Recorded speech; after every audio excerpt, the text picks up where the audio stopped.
welcome back to another week of ranking every one of our chickens and chicken breeds that we have here.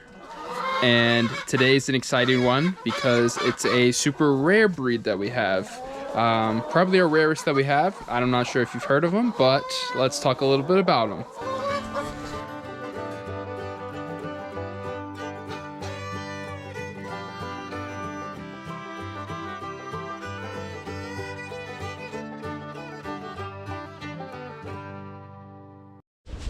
All right, before we get into the actual breed that we're doing today, check out these girls eating this lettuce, and I'll tell you a little bit about the ranking criteria.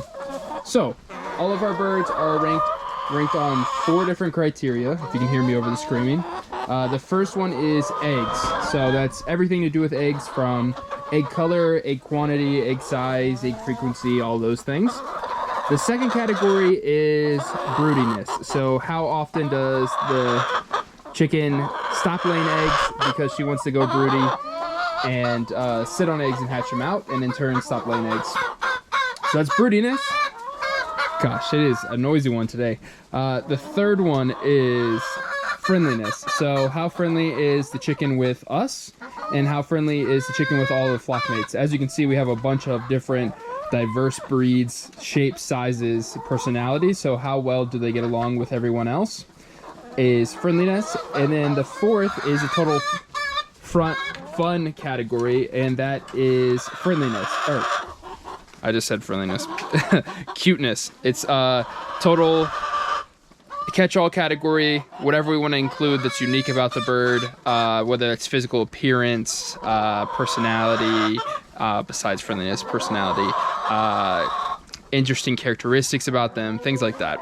That's cuteness. And so all those categories are out of 5, and then totaled up to be out of 20. And then we get our final breed rankings, compare them to all the other birds, and we'll have all our rankings that we've done so far, how they match up at the end of the video. And then we're going to continue to do this. We have about, I think, 7 more weeks of this after today, so stick around. If we haven't done your favorite bird, maybe we will. So without further ado, today's breed is, and bird is, Heidi, right there, that speckled one, the Swedish flower hen. Now, Swedish flower hens, as you can imagine, are a breed from Sweden. And something that's unique about them is that they are a land race breed. And what that means is that they weren't developed on purpose by selective breeding from a breeder, but instead they grew up basically wild on the landscape, and whatever birds survived to breed were the ones that were bred. And so they didn't have any specific characteristics or colors or anything like that, but it's just whatever one survived ended up creating the breed. And because of that, they come in all different colors and looks. So Heidi here, you can see she has that gold. She almost, if you took away all of her white spots, it looks like a golden lace bird. Like if you've seen a golden lace Wyandotte like this, she basically looks like that. She has gold at the base of her feathers. You can see really good on her chest there, outlined in black, and then she has those white flowers. But they can look like anything. They could be any different colors, from blacks to oranges to reds to blues, anything in between. But a common characteristic is that white speckling, that flowering, or hence how they get the Swedish flower name. And another thing that's unique about them is that they can be crested or non-crested, meaning that on the top of their head they could have feathers or not that stick up. Like right here, that's a hooten. They have a really big crest. Not quite that big. More like, if I can find her, she's not anywhere around here, but we have a girl. Go back and watch the steel egger video that we did. Kind of a crest like that, or I'll pop one on the screen so you can kind of get an idea. But so it's super interesting that they can look like anything and also have that crest or not, and come in all those different colors. So when we got her, we didn't know what she was going to look like. So it was very fun, that surprise, to see what she was going to grow out to look like and the colors that she's going to have and a pattern and all of that. So that's super fun. And then Swedish flower hens also are known to be really good layers. From their descriptions and from other people that had them, they've been very good layers. And they lay cream eggs, large eggs, some People say that they're extra large. And yeah, so that's a little bit about the breed itself. So let's talk about our experience with our girl right here, Heidi, specifically. So, category 1 being eggs. Heidi here does lay a cream egg, as you can see on these photos. It is also large and standard for the breed. Now, not standard for the breed and specific to her is that she isn't a power producer like we expected. We expected her to be one of our best egg layers, and at times she has been, but most of the time not so much. And now I think this is very individual to her specifically, because like I said, everybody else that I've read online, typically their experience is that they're great producers and lay a lot of eggs. And like I said, she has laid a lot of eggs in spurts, but she also hasn't laid a lot of the time that she's been alive. She is right around 3 years old, and I'd say over the course of 3 years, she's probably had a handful of times that she's had those spurts of laying an egg a day. And but so it's like it's very far and few between. Like I said, she lays those cream eggs. They are pretty big, so that's good.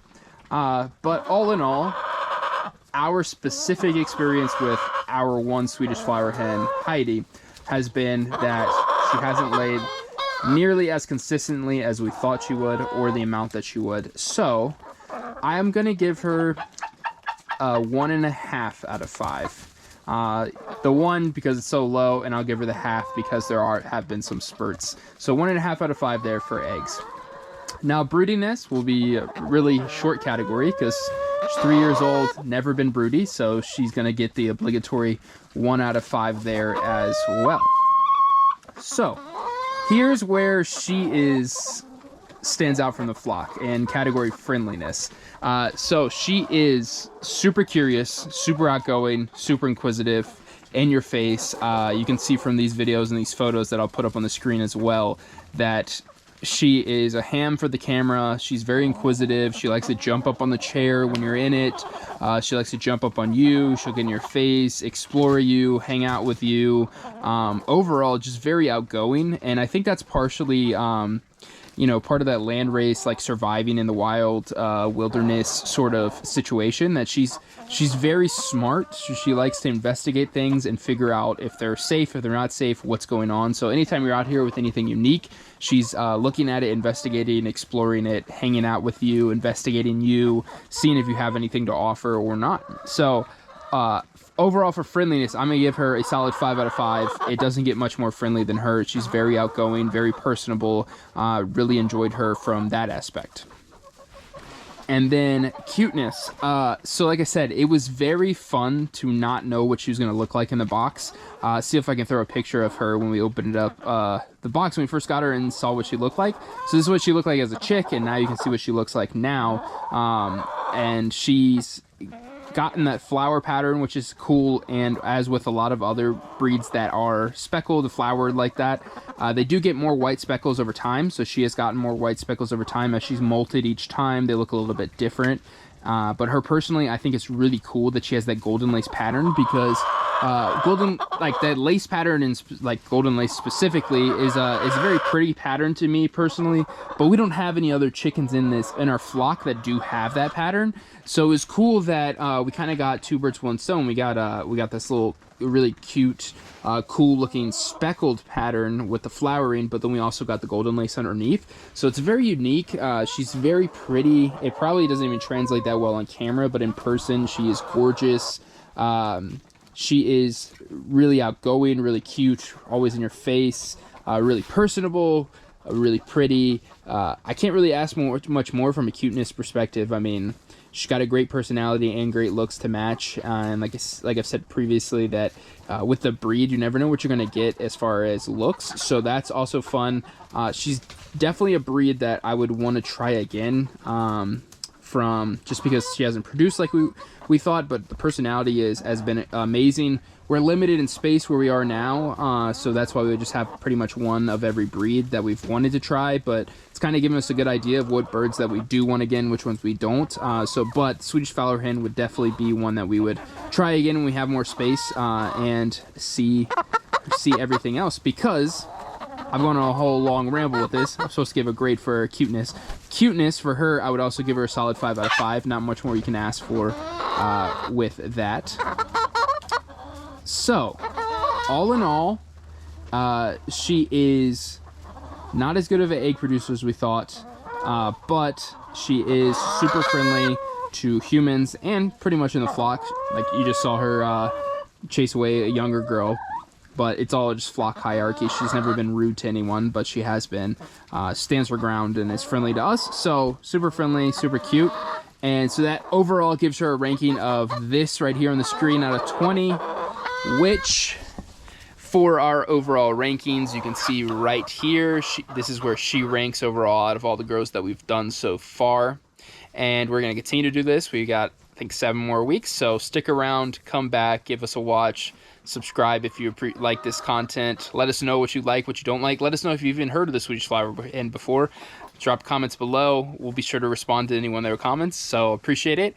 And until next time, from Heidi and Tater right now eating this lettuce, stay Pyrfect.